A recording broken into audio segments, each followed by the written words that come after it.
샬롬 로중 읽어주는 지입니다. 오늘은 1월 16일 월요일 로중입니다.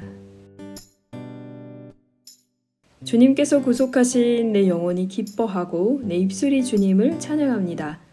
시편 71편 23절. 기뻐하며 아버지 하나님께 감사드리십시오. 아버지께서는 여러분에게 빛 가운데 있는 성도들이 받는 상속분을 받을 자격을 주셨습니다. 골로새서 1장 11절 12절. 기뻐하며 주님을 찬양하는 하루 되세요. 샬롬 하올람.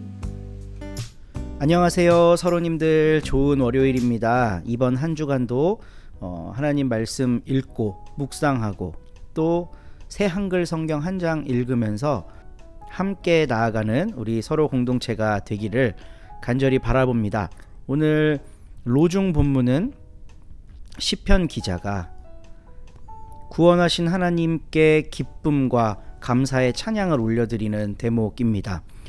우리가 공동체로 사는 한 함께 계속해서 해야 할 일입니다. 우리를 구원하신 하나님을 찬양하는 것. 그리고 오늘 가르침의 본문은 사도 바울이 골로새 교인들에게 쓴 편지인데, 여기에서도 기쁨과 감사를 하나님께 올려드리라고 이야기를 하고 있습니다. 근데 여기에서 덧붙이는 이야기는 하나님은 여러분에게, 그러니까 우리들에게 빛 가운데 있는 성도들이 받는 상속분을 받을 자격을 주셨다. 그러니까 하나님께 상속을 받는다는 건 하나님 나라를 받는다는 거겠죠. 하나님 나라를 속에 품고 살아가시는 우리 서로님들 되시기를 축복합니다. 이 작은 씨앗 같은, 씨알 같은 하나님 나라가 우리 속에 떨어져서 자라고 열매를 맺기 시작하면 새들이 와서 깃들어 쉬게 될 겁니다.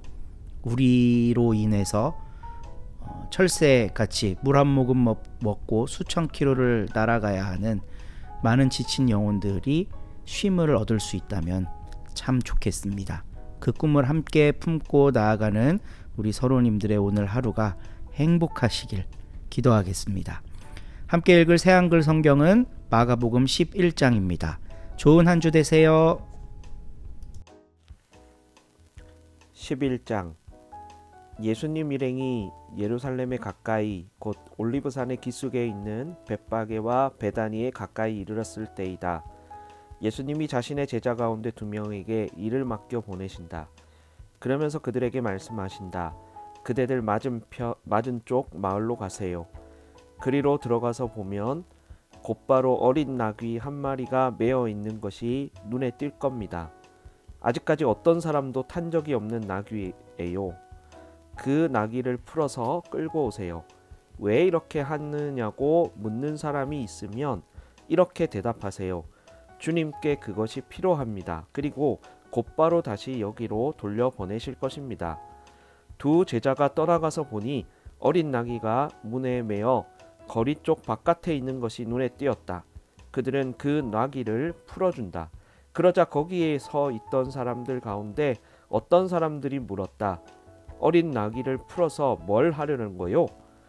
2 제자는 예수님이 말씀해 주신 대로 대답했다. 그러자 사람들은 2 제자를 내버려 두었다. 2 제자는 어린 나귀를 예수님께로 끌고 와서 그 위에 자기들의 겉옷을 펴 놓았다. 그러자 예수님이 그 위에 앉으셨다. 많은 사람들이 겉옷을 벗어 길에 쭉 펴 놓았다. 다른 사람들은 들에서 잎이 무성한 나뭇가지들을 꺾어다가 그렇게 했다. 그리고 앞서가는 사람들도 뒤따르는 사람들도 소리쳤다. 호산나, 찬양받으시기를, 주님의 이름으로 오시는 분이 찬양받기를, 오는 나라 우리 조상 다윗의 나라가 호산나 더없이 높은 곳에서. 그리고 예수님이 예루살렘 성전에 들어가셨다. 모든 것이 두루 살펴보시고는 시간이 이미 늦었으므로 12과 함께 베다니로 나가셨다. 다음 날 예수님 일행이 베다니에서 나갔을 때 예수님은 배가 고프셨다. 무화과 나무에 잎이 무성한 것을 멀리서 보시고는 그 나무에 뭐가 있을까 해서 가 보셨다. 그러나 그쪽으로 가서 보시니 이파리 말고는 아무것도 눈에 띄지 않았다. 무화과 철이 아니었기 때문이다. 이때 예수님이 그 나무에게 말씀하셨다. 너한테서 다시 열매를 따먹을 사람이 영영 하나도 없을 것이다. 제자들이 예수님의 말씀을 듣고 있었다. 예수님 일행이 예루살렘으로 간다. 예수님이 성전에 들어가셔서 성전에서 파는 사람들과 사는 사람들을 내쫓기 시작하셨다. 그리고 돈 바꾸어 주는 사람들의 탁자와 비둘기 파는 사람들의 의자를 뒤집어 엎으셨다. 누구도 물건을 들고 성전을 지나다니지 못하게 하셨다. 예수님이 그들을 가르쳐 말씀하셨다. 성경에 이렇게 적혀 있지 않소? 내 집은 기도하는 집이라 불릴 것이다. 모든 민족들을 위해서. 그런데 바로 당신들은 이곳을 강도들 소굴로 만들어 놓았소. 대제사장들과 율법학자들이 듣고서 예수님을 어떻게 없애버릴지 그 방법을 찾고 있었다. 그들이 예수님을 두려워해서였다. 온 무리가 예수님의 가르침에 몹시 놀라워하고 있었기 때문이다. 날이 저물었을 때 예수님 일행은 예루살렘 밖으로 나갔다. 예수님 일행이 새벽에 지나가는데 그 무화과 나무가 뿌리까지 말라버린 것이 눈에 띄었다. 베드로는 생각이 나서 예수님께 말씀드린다. 랍비님 보세요. 랍비님이 저주하신 무화과 나무가 말라버렸습니다. 그러자 예수님이 대답하신다. 하나님에 대한 믿음을 가지세요. 아멘. 그대들에게 말합니다. 누군가가 이 산더러 일어나서 바다에 빠져라 하고 말하면서 마음에 의심하지 않고 믿는다고 합시다. 말한 것이 이루어지리라고요. 그런 사람에게는 그대로 이루어질 것입니다. 그러므로 그대들에게 말합니다.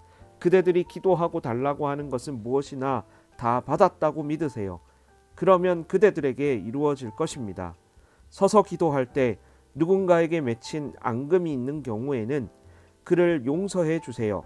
그러면 그대들의 아버지 곧 하늘에 계신 분도 그대들이 저지른 잘못을 용서해 주실 것입니다.